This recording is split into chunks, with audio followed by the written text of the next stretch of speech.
Good morning. Welcome to the Rotary Club of Hudson. My name is Marilyn Orr, President of the club, and we are thrilled to have you join us today. This meeting broadcast is available on HCTV, as well as our Rotary of Hudson YouTube channel and Facebook.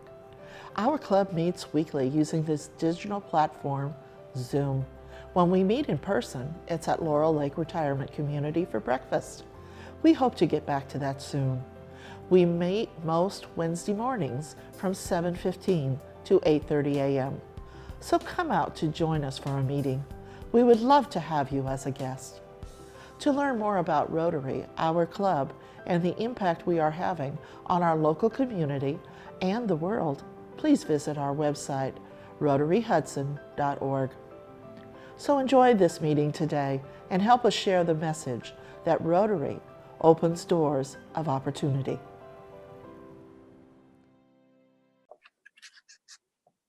And we're ready to go. Good morning, Rotarians and guests. Welcome to the Rotary Club of Hudson. I'm Ron Strobel, the Sergeant at Arms. Our invocation this morning, and glad to have her back, Liz Ramsey. Glad to be back. Well, let's pray. Thank you, God, for giving us mercy and justice and providing us with godly values and freedoms that have attracted so many to this grand country. Thank you for ridding the riots, looting, anarchist divisions, and differences of opinions and standards. Let us turn our hearts to you and continue the values that our founding fathers stated. Lord, we need you. In Jesus' name, amen. Amen. Thank you, Liz. And the pledge and the four-way test this morning is by Terry Bordnick. Good morning, Rotarians. I don't need a slide for the pledge, but I might need it for the four-way test. I could probably give it a stab. There we go. Okay, everybody, if you'd like to join me in the Pledge of Allegiance, please. I pledge allegiance to the flag of the United States of America and to the republic for which it stands, one nation, under God, indivisible. Oh my goodness. Indivisible with liberty and justice for all. I guess maybe I do need a slide. Okay. And the four-way test of the things we think, say, and do. Is it the truth? Is it fair to all concerned? Will it build goodwill and better friendships? Will it be beneficial to all concerned? Thank you, Terry. And now our president, Marilyn Orr. Good morning, Rotarians and guests. And thank you to Liz and Terry for the fine job you did. Welcome to our meetings and to March, the month in which we're looking at arts and culture. I also want to say a thank you to the club for responding so quickly and favorably when earlier this week I put out a call for volunteers to assist at the Hudson Library efforts in participating with the state debate and speech contest. I was overwhelmed with your response, and so were they. And it turns out that they actually have filled all of the judging spots. And so you'll receive an email back from Amanda Wasserman. But again, I want to thank you for stepping up so quickly to make certain that this statewide event could go forward. I'm really pleased to see that we value that in our school as well as in our students. So I'm going to jump right in and get going today. So Howard, could you please unmute and I'll give an introduction real quickly. Howard Bender is the Executive Director of Apollos Fire. Mr. Bender joined Apollos Fire in 2020. He previously served as the Vice President of Virginia Opera and then as Chief Development Officer of Florida Grand Opera. Prior to his career in arts management, Howard had a flourishing career as an operatic tenor and performing in major opera houses on 4 continents. He sang for 4 seasons at the Metropolitan Opera and worked with many of the world's leading conductors. He is a native of Cleveland. He attended Oberlin Conservatory and the Juilliard School and holds degrees from the Manhattan School of Music. Apollo's Fire has been a very forward-thinking, front-edge type of organization, and it is wonderful to see that he has now ascended to their leadership. This is a most abbreviated biography. His experience and his artistic accomplishments are many. So Apollo's Fire and Northeast Ohio are very glad to welcome him home. Mr. Bender, please take the screen, please. Thank you so much, Marilyn. Can everyone hear me all right? Yes. Thanks, Marilyn. I am very grateful, along with our board and staff, for the opportunity to address the Hudson Rotary this morning. And I want to thank Marilyn also. You may know she's a very dedicated patron of Apollo's Fire. And my job this morning is to make sure that all of you become as dedicated as Marilyn Orr. So thank you again for the opportunity of being with you this morning. I always have the best week of the month after interacting with Rotarians, or wherever I have spoken to Rotarians. It is a part of America that absolutely does my heart good. I am well versed with what you have done in our community, the community to which I've come home. So I thank you for the manifold good deeds, works, and your influence in the community that sometimes we don't even realize what Rotary has done. So thank you. I've promised Marilyn not to do a death by PowerPoint. Later, though, I will show you, I'll take you to tell you a story about a young soprano from Akron. I'll take you to our website briefly to show you those details. Prior to that, I'll share with you first a little bit of my trajectory in coming home to Northeastern Ohio and how excited I am to have come home and how that happened. Then a little bit about Apollo's Fire on the world stage, a little bit of our business structure, how we make it happen, and who our supporters are all over Northeastern Ohio and indeed worldwide. Then I'll tell you just a little bit about our product, how we reach communities, and how we have dealt with 2 important issues. Number 1, the pandemic, and number 2, our plan that had been part of our strategic plan for a diversity, equity, and inclusivity program, which we were lucky has always been a part of Apollo's Fire. So number 1, the greatest part of Apollo's Fire's success and what drew me home is the person that I call my business partner, and that's Jeanette Sorrell. She's not only a musical genius, she is a Pied Piper of sorts in the so-called early music industry, in which we are the number 3 budget capitalization in North America. We are a niche orchestra. Early music means, you know, Mozart. If you saw the movie Amadeus, you all know Mozart.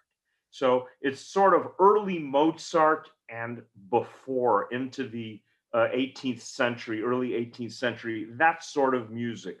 It's different than going to a symphony, the Beethoven's Ninth, or a large Mahler symphony, etc. So we are a niche orchestra, and without Jeanette Sorrell, the niche wouldn't have mattered.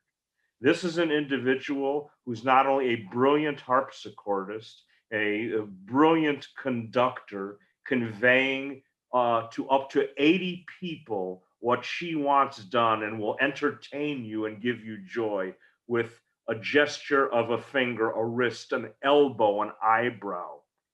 There's that as the musical talent, but there's also the entrepreneurial talent of the grit she exhibited by starting Apollo's Fire almost 30 years ago, with many doors closed and finally one opening at the Cleveland Foundation.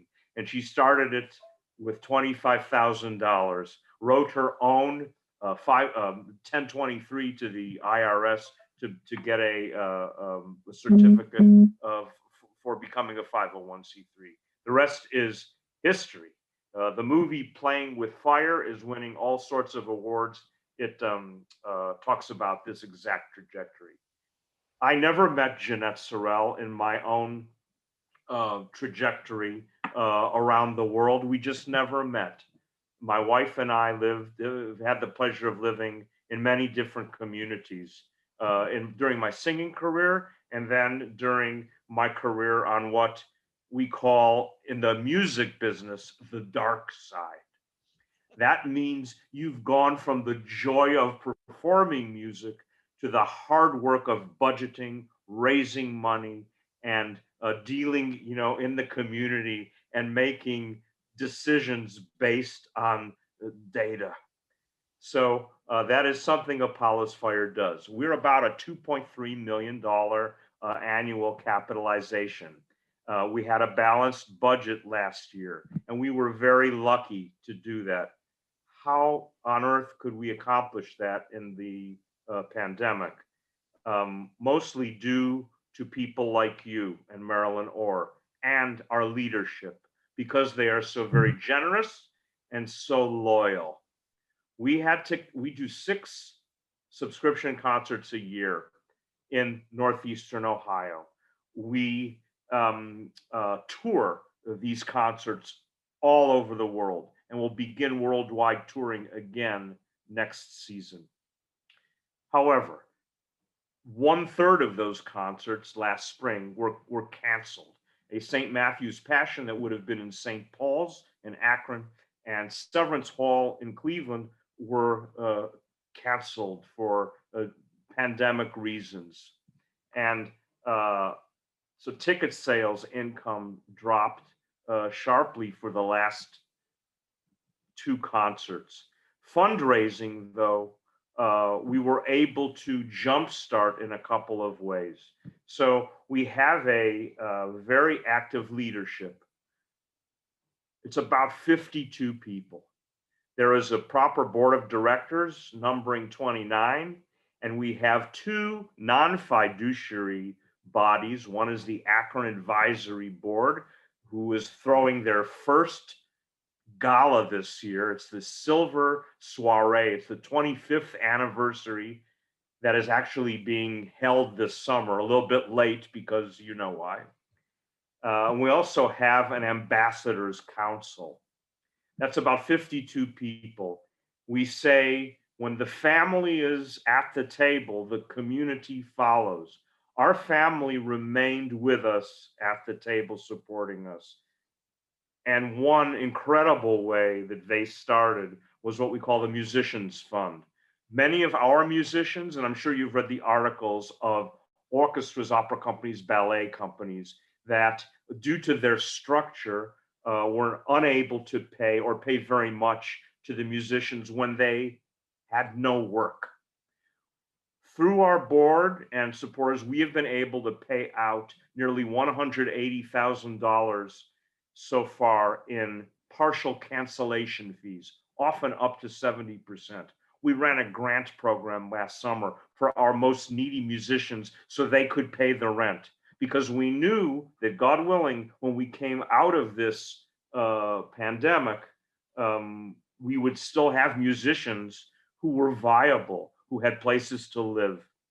And that has been very successful. So we were able to balance our budget. I have been in my position barely a year. And I came in March of last year. I spent precisely 5 days in our offices in Cleveland Heights. And then our board said, we had an 8-month-long search with a search firm from Connecticut, and it was a long activity. And now you're here, so now go home because we can't afford for you to be ill. So I'm coming to you live from our home office in Cleveland, and the challenge and the opportunity has been how to meet everyone, how to deal with our staff, etc. But we've been able to do that. Jeanette, as I said, is one of the most nimble people in the world. We have recast our seasons. We've changed repertoire. We couldn't perform Israel and Egypt this coming spring because it has a chorus, and you know why that's impossible. So we brought it to our subscribers. We wanted to live on our data. And last March, we began with a free online series called Music for the Soul. It began on St. Patrick's Day. And we followed through with 18 online concerts that were, that many of which just needed to be post-produced, that were, as we say in that business, they were in the can. We had huge video content because, as the rest of the orchestra industry is now sort of turning or pivoting to a new business model, Jeanette and Apollo's Fire were there before everyone had to go online. We were online my second week at work. These were all free concerts, but almost everyone made a donation, and we barely had to ask.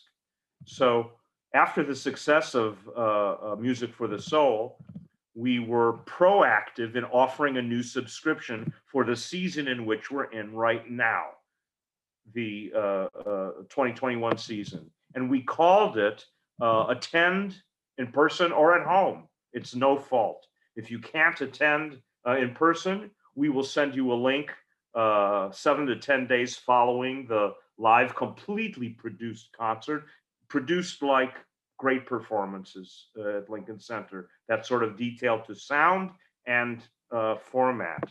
We'll send you that link and you will enjoy it for 30 days.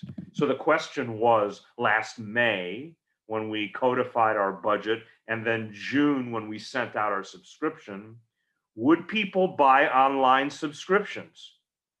Would they buy one screen or two screens if they had two subscriptions? Well, our survey told us that they would buy two screens, and that's what they did. So our subscription rate soared. I will bore you only with two key performance indicators that we have in our business. Number one is, what is your subscription renewal rate? And if it has a 7 in it, that's amazing, since Americans are buying less and less subscriptions to symphony orchestras. So our rate has hovered at around 73%. We are at 185% of our subscription goal because we have made our subscriptions available worldwide. Music for the Soul engendered an explosion on social media for us, so that our YouTube audience swelled to just under 6 million. And we have online subscribers, YouTube subscribers, of over 17,000. Enough with the numbers. It's early in the morning. We were proactive by being online early, by continuing to deliver quality. The community has supported us. The foundations, the governments, and the corporations, and especially our board and generous individual donors. That is how we have survived the pandemic. And the you call it pay-per-view in the HBO business, but our video on demand that we will continue. This sort of activity will continue even though we are slowly coming back to in-person audiences. And by the way, the beginning of this season, we were able to have in-person audiences, but we did so with social distancing, mandatory masks, Jeanette Sorrell invented plexiglass barriers that looked like futuristic telephone booths, where if someone was playing a flute, they were protected. If someone was singing, they were protected. All of this was overseen by a team of doctors on our board that were comprised of doctors from SUMA, actually Dr. Cliff Devaney, the president and CEO, and as well as other doctors from the clinic. So these worldwide subscriptions really have helped us. So the last thing I want to tell you about our structure that's different. So what's different about Apollo's Fire than Boston, than the Handel and Haydn Society in Boston? Terrific band. What's different? I would say that the coolest thing that we have to offer, besides wonderful playing, singing, and conducting, is our crossover repertoire. And by that, I mean, it's not Bach, it's not Handel, it's not Mozart, but it's popular music of the 17th, 18th, and 19th century that we do at accessible venues like Mustard Seed Market on the west side of Akron, Night Town in Cleveland Heights, venues like that where we do Baroque bistros and blues cafes. These are small, intimate, unthreatening. There are more strummed instruments than you would see at a Rolling Stones concert, except they're older instruments. And the music is in every language you can imagine. It's very folky. It's a lot of it sounds very much like, dare I say, bluegrass. It's true. So it's accessible. And then people like me, we sit back and we look at the conversion rate. How many people came to Mustard Seed to hear a small concert of Italian dance music from the 18th century? It's very accessible. It's very upbeat. And how many of them convert to buying a ticket to the Vivaldi Four Seasons? That's part of what I do. That makes us different, tremendously different. Last thing I want to tell you is a little story, if I may. I'm going to check my time. I want to tell you a story about a young soprano from Akron who's finishing school at Cleveland State University. She is an incredibly talented young woman. And now I'm going to attempt to share my screen. Can you see the screen, please? Okay, that's very successful. We're having a good tech day. It's tremendous. So last January, before I entered the picture, and according to Apollo's Fire's strategic plan, our board and Jeanette and our staff put into play our Mosaic project. Harmony and diversity equals hope. It is a pipeline approach to not just talking about having a diverse board, a diverse orchestra, and a diverse staff, but demonstrating that to the public. And the Mosaic project does just that. This is a pictorial view of what it is doing in our schools. I will show you our Mosaic team. One is Reggie Mobley. He's our visiting artist for diversity outreach. He's a very famous countertenor and sings all over the world and has sung with Apollo's Fire for many years. Ashley Foreman is the young soprano I'm going to tell you about. She's one of our fellows. Gabriela Martinez is our education specialist. And we have a couple more interns, Liz and Langston. Mosaic is very well supported now in all sectors. The Akron Community Foundation is supporting it. as well as corporations like Horizons and other major individual sector donors. But I want to tell you about Ashley. So funds from the Mosaic Project have enabled Ashley to quit her job on the weekends at a supermarket chain and study intensively, study voice, languages, interpretation over and above her coursework at the CSU. It's that money has enabled her to study with a world famous soprano, this lady here, Amanda Powell. If you've been to any of our concerts, you will recognize her. And that's a more casual picture. She's usually very elegant. So the chance to work with Amanda, who's a well-known recording artist and is an international soprano star, is one thing that Ashley got to do. In our first subscription concert called Resilience, I was there at First United Methodist, actually in downtown Akron. And of course, it was socially distant. Everyone was singing in the phone booths. But here was Ashley. Jeanette, in her vision, took the risk, really, because Ashley is so young. She put her on the stage next to Amanda Powell and another even more famous soprano, Amanda Forsyth.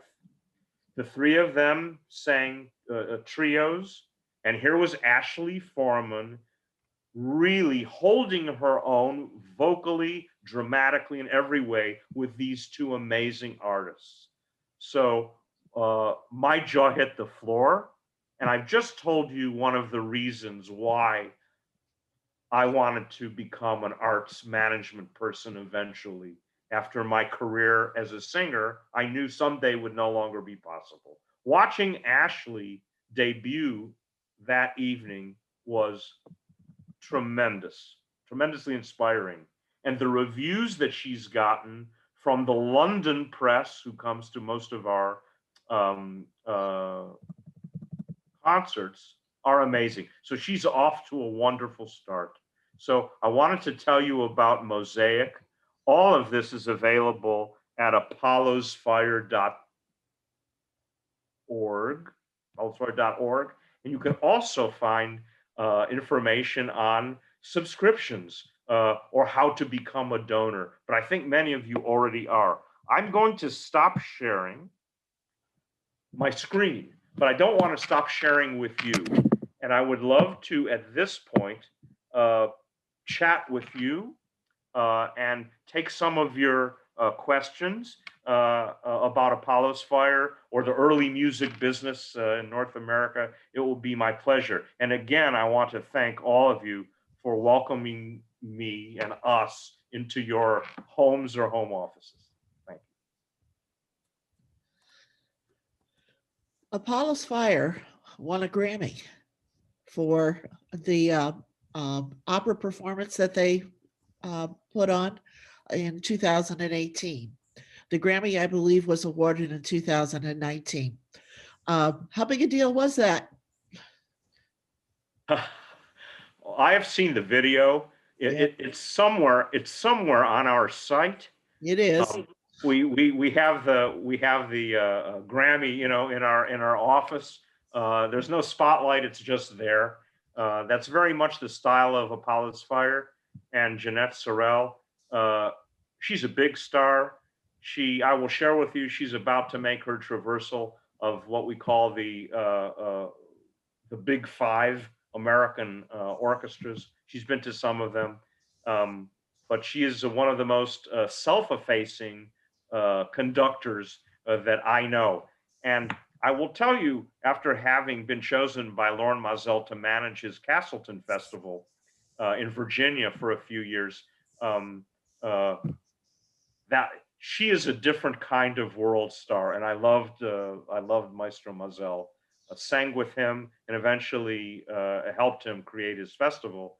But Jeanette Sorrell is a self-effacing world star even slightly shy. So the Grammy is somewhere in the corner. There's no spotlight, but it was a big deal for us, as well as having so many so-called classical albums hit Billboard top 10. I believe she was conducting the New World Symphony in Miami recently, right? Yes, exactly. And um, the New World, which is called America's Academy for Musicians.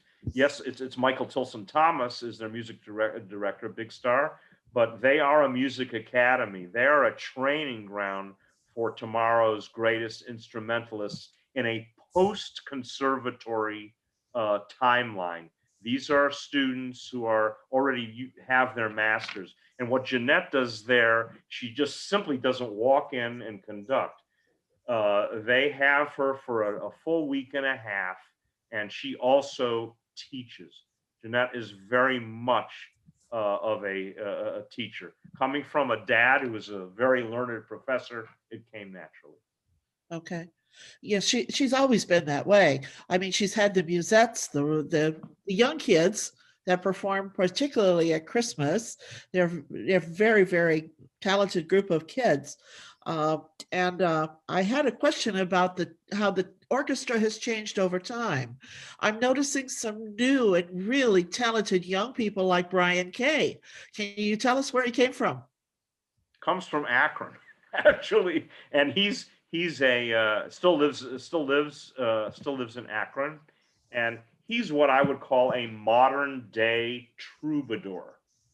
So he plays a variety of plucked or strummed instruments. If you do a Zoom call with him, and he's often on a post-concert Zoom chat with patrons, and in his office, his background is live, and it's countless instruments that are built in the form of Baroque guitars, theorbos, that thing with that huge long neck, sort of a weird Baroque guitar. And he also has a lovely plaintive singing voice. He can sing in perfect Gaelic, and I'm not an expert, it's not one of my languages, but he, as a singer and as a troubadour, anytime he performs, especially in Resilience, I remember, the audience is emotionally involved to a level that even I wasn't prepared for. You know, you go to the opera, and in La Boheme, the soprano dies at the end, and everyone gets a little bit choked. So you expect that from the opera. You expect that from the Beethoven's Ninth Symphony, those crashing D major chords at the end. What I wasn't prepared for were artists that Jeanette has brought to early music repertoire, and people like Brian, who just tear you completely apart emotionally from his singing voice and playing. I wasn't prepared for this repertoire doing that, but it does. Well, you had mentioned Amanda Powell before. She and Brian have something rather unique that works. It works very well in the small environment you mentioned, like Nighttown. Yes. They did the Christmas program in Westlake, and it was extremely well attended. Very, very exciting. The one thing that I'd like to say about Apollo's Fire that is so different is that it is an intimate environment because of the size of the concerts. Even when they're performing at the Cleveland Institute of Music or the Cleveland Art Museum, it still feels like a very intimate performance because of the interaction of the musicians. A large symphony doesn't get into it quite the way that these folks do. And you can see the interactions if you're fairly close of how they cue each other, and they look like they're having a good time. A really and thank you for mentioning this is another difference that I would say marks out Apollo's Fire from other early music organizations, as fine as they are. You'd never see Apollo's Fire musicians in tails, white tie and tails, sitting there playing even for Bach, Vivaldi, or Handel. That very formal high Baroque music. You'd never see that. Also, you'll except for a cellist and an occasional bass, but you rarely see them sitting. Music stands are up, and they are all moving in a way that I see very few orchestral musicians move and interact. And it's because they have to, because the rhythm of Baroque music is as such to demand it. And second of all, they are getting those signals from Jeanette Sorrell, and that particular rhythm that, although very disciplined, is very inspiring. The way they interact is amazing. You can see, I'll tell you one anecdote only. Our concertmaster, Olivier Bro, is from Montreal and joins us regularly. And he's not only called upon to do solo work that is fiendishly difficult from a violin point of view, but he will arise and dance a Virginia reel with great success with one of our dancers, in a countryside concert where we're doing homage to Appalachian music. So, I don't know many concert masters that can dance like that, or would say, well, I don't do that. Apollo's Fire does that. Your musicians also are approachable. And I have a very fond memory of bringing two young girls, 14-year-olds, one who plays a French horn, another who is a harpist, a very talented harpist locally, to one of your summer concerts at the summer school, the outdoor school for Laurel, the Laurel School. Yes, yes. And during the intermission, the flautist, your flute player, spent the entire intermission talking to those two young 14-year-old girls. I can't imagine another venue where that would have happened at all, because in most situations, at the intermissions, the musicians are gone. They are behind the curtains, they are behind the stage, and there's absolutely no interaction at all with any of the the audience. That's not the case at Apollo's Fire. You know who your audience is, and it's very, very, very interesting. But those two young girls still talk about that.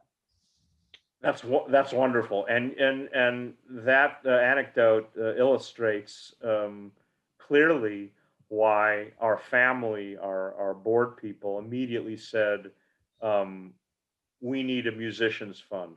We need to make sure that these people are there to work for us and with us after the pandemic, because even their teaching jobs evaporated besides their performing jobs. And most do have teaching jobs, don't they? Now, where Yes. are they teaching?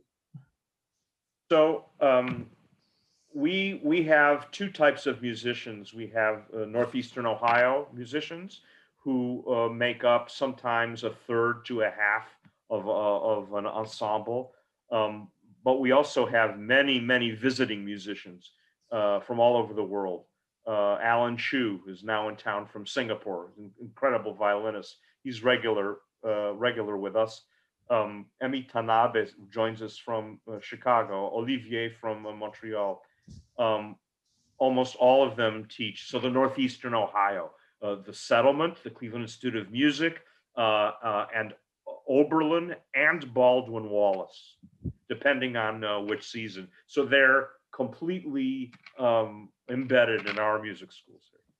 And some members of your chorus are also community members as well, correct? Yes. So two choruses. We have our Apollo Singers, our adult chorus, who this is 85 to 90% local, regional singers. And many of them are voice teachers at CSU, especially Settlement, sometimes at Oberlin. It depends on the season. And they tour with us all over the world. And then the musettes are very, very special. And these students were so disappointed that their concert with us for last spring was one of the two that had to be canceled, no singing, right? So we trained them, if you can imagine, and there is a video that's extant on YouTube. We trained them virtually. That's Amanda Powell and Jeanette. Trained them virtually, just like us. Imagine if I was conducting all of you and we tried to sing the Star Spangled Banner together, and I mean together. How hard would that be? So we ultimately produced a video with our musettes in December for Christmas. It was a Christmas present to everyone. And we were able to say, hey, they're back. And I remember writing them a letter saying how much I miss them, and that I can't wait to shake their hands when I can, because the discipline amongst these kids is almost cutthroat. I mean, they're just really focused, and they were so grateful to be exposed again to Amanda and Jeanette and do this performance where each one of them on their screens at home had to sing with the beat, sing in tune, listen through earphones to their other musettes, and make a beautiful sound, make something that would be commercially viable, and most important, fun for them and fun for the audience. Well, it's not a large group. Yep. No, how many kids are in it? No, it's usually up to about 20 in the musettes, and it always depends on the repertoire needs. Sure. Okay. We had a question from Jay Yard. Was asking, he said he's tuned to the Apollo's Fire Pandora station. Does this venue generate funds for your organization? Yes, sir, it does. And along with that, we did, a few weeks after I arrived, we arrived at the YouTube threshold where we were able to what we call monetize YouTube. So Pandora, there's some revenue. It's not enormous, but we are monetized now on YouTube. That's awesome. Awesome. Looking forward to Medici.tv Dangerous. and I some queued other up sources too. Yep, I queued up a trailer, and so we could try and show that, although sometimes it's tricky with the audio. Thank you. Shall we try? And I wasn't show going some to attempt that. from, Apollo's? I thought I had, I felt safe after showing my screen. I said, this is a good tech day, but please, sir, be my guest. Take a shot. Okay, so we'll try this. If the audio doesn't come on, then we'll unshare. Okay, thank you. 1 second. And share sound. Something? Okay, let's try this. Hey, James, can I say something? Here, I'll stop this. We'll unshare it. Yeah, what's up? Go ahead. Go ahead, Bill. I think he's muted. Yeah, he's unmute, Bill. Okay, can you hear me? Yes. Okay, Yes. so my Yep. wife and I are long-term subscribers to the Akron Orchestra. And it's Maestro Christopher Wilkins. So you're sort of tempting me to look at you guys as a possible alternative. Well, thank you. What's your relation- I would say we are a complement. We don't wish to be an alternative. Pound for pound, the number of performances that Apollo's Fire does in Akron is about the same number of performances that the symphony does. And it's a great symphony. We've always had a good relationship. And we feel that Apollo's Fire complements the symphony, as well as it complements Tuesday Musical. And we were lucky to inherit the individual who is our real de facto, our chief development officer for all of Summit County. That is Barbara Feld, and she was the executive director for Tuesday Musical for a number of years. And she's a tremendous arts executive, and I was so delighted to have her.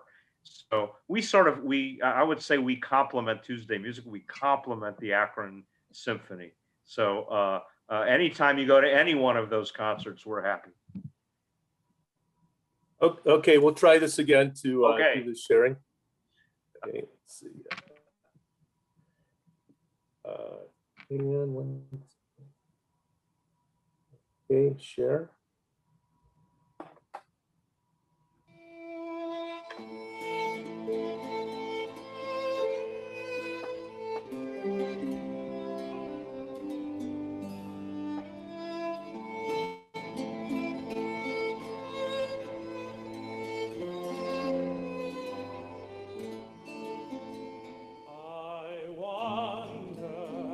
I wander out under the sky, how Jesus the Savior did come for to die.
Okay, so hopefully everyone was able to see that. That was a sample of their crossover programming he talked about earlier. I have a question about touring. How far out are you booked on your touring? How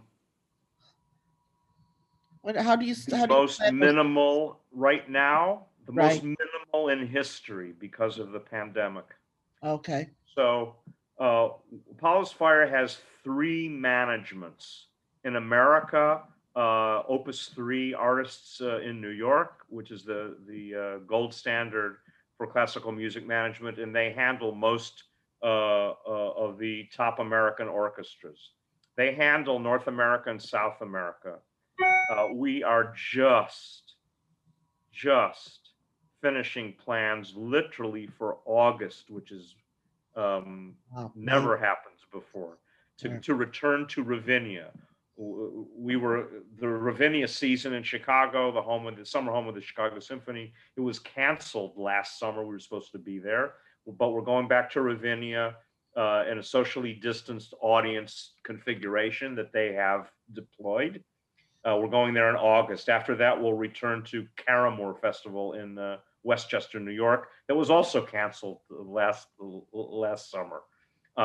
All of our touring evaporated as we knew it would. And now what Opus 3 is doing in North America is working with all of these presenters with different strictures in different states. You know, when those governors, when those localities will allow their communities their venues to allow live performances, we will be back and very, very busy. We have 2 foreign managements as well. One in Germany, in Berlin and Hanover, and another Intermusica in London. They handle Ireland and Scotland and the UK for us. And right now, Schmidt in Berlin is handling our next European tour. So it's like an amazing jigsaw puzzle are touring, and every American orchestra, and we took that jigsaw puzzle and threw it up in the air completely. So I'll tell you that the pieces are still landing. We're still making recordings. We just recorded Allure, that some not impossible to do. So we're going to release another CD this year, but touring is going to start slowly, and then we'll make a crescendo. I think Ms. Becker had a question. No, okay. Okay.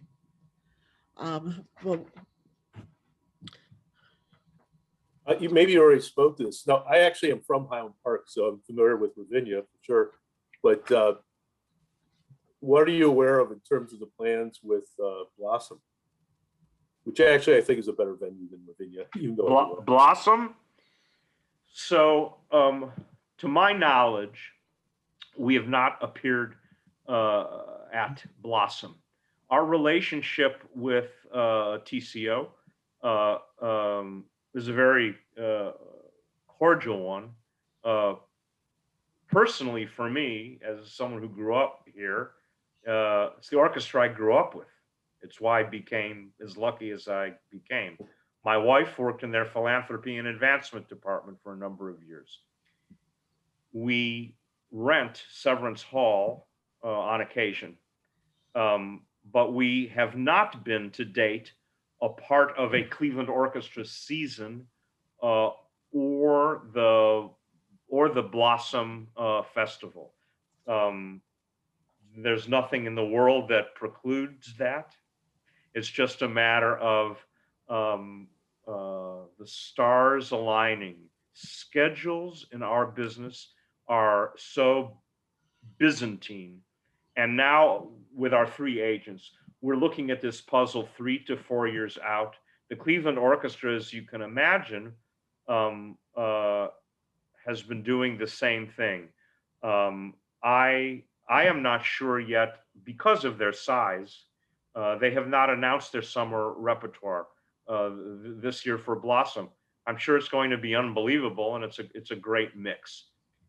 So I would say we would hope to appear in the summer at Blossom. We are completely open to that.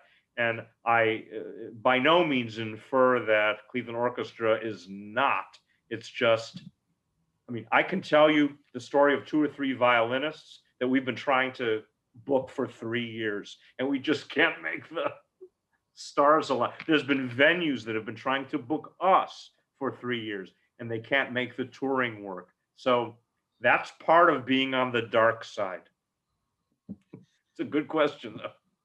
but you have managed to book through Music from the Western Reserve, which is Yes. a local concert series right here in Hudson. So, and you've also been available for Hudson Library's music programs. Oh yeah, Hudson yeah. Yeah, we're really very appreciative of your That's our presence in pleasure. our community. So, yeah, you've got fans here. There's no doubt about that. You have fans here. But Jeanette, you are correct. She is unusual. She is very, very talented. I mean, unusual from the perspective that she's a woman. I don't. There aren't women leading major orchestras, and I would say that if there were a chance for someone to possibly step to that role, it might be her. Yes, and I that's a real fascinating subject. So apropos Ravinia, since you all are very familiar with it, so the new music director of Ravinia will be Marin Alsop, the former the retiring music director of the Baltimore Symphony. Marin Alsop is very well recorded, pretty much a world star. That's a major position so far. And I will tell you also, in the early music business, there have been many women conductors who've become big stars in Europe who've been inspired by Jeanette Sorrell. Emmanuelle Chaim is one. She's the music director of Les Concerts d'Astrée. They have a lot of recordings, a lot of touring. They are in America when they can get booked here, when it works. That whole that whole genre, though, is changing. And Jeanette was one of the catalysts, without a doubt. Today, on the in the opera side, the Dallas Opera has an institute that is well funded that develops women conductors for the opera stage, and that is, I believe, in year 2. We have Jane Glover, who's English. She conducts the Cleveland Orchestra. She conducts the Metropolitan Opera, and of course her own early music group in Chicago. But you know the story about Jeanette coming to. I think we have time. You know the story, and this is in the movie Playing with Fire. The story of her being invited by a great idol of mine, Maestro Fondochniani. The Cleveland Orchestra was looking for an assistant conductor. In my day, that was Michael Cherry or Louis Lane, folks like that. And she was invited for an interview with Maestro Dochniani. And this is about 30 years ago. She came to interview, and she was told very politely that there was really no position at the Cleveland Orchestra or other orchestras for a woman who was going to conduct, even as an assistant conductor. And that's very well portrayed in this movie, very, very tongue-in-cheek. And this year, Jeanette has proved everyone differently, I would say. And she's really sparked people like Jane Glover, Emmanuel Chaim, Joanne Falletta is one of the most recorded conductors, a good friend of ours. She's the maestro of the Buffalo Symphony. There are more and more. We have a long way to go, right, but there's more and more, and Jeanette's part of the reason. Well, and she has been a trailblazer. That is definitely the case. Yeah. And it's a most enjoyable experience. And so I really want to thank you for taking the time out of your busy schedule to join us this morning and tell us a little more about what goes on behind the scenes. Wonderful to hear that you have 6 million YouTube viewers, and that it's now become part of your revenue stream. That's pretty cool. That's pretty cool. We're going to now move into talking about next week. We're going to be inducting our newest member, Jeff Korf, and John Adams will be exploring his very interesting professional and personal career. We're so excited to be welcoming Jeff as our 5th new member this year. Next week is also our regularly scheduled Board of Directors meeting immediately following our Zoom session. As always, every active member is welcome to join us and learn where we're going with our club. We will be hosting Seema Rao, the Chief Experience Officer with the Akron Art Museum, next week. The Akron Art Museum is a local treasure that has undergone a long and critical look inward this past year after the departure of its senior leader. They are emerging stronger and with a message of hope and courage. And so today, that's a modern tale of resilience, just like Apollo's fire. We will close today by talking about this day in history. In 1791, the first U.S. Internal Revenue Act is enacted. They are taxing distilled spirits and carriages. Not much has changed. In 1842, the first U.S. child labor law regulating working hours was passed in Massachusetts, requiring that factory children under the age of 12 could not work more than 10 hours per day.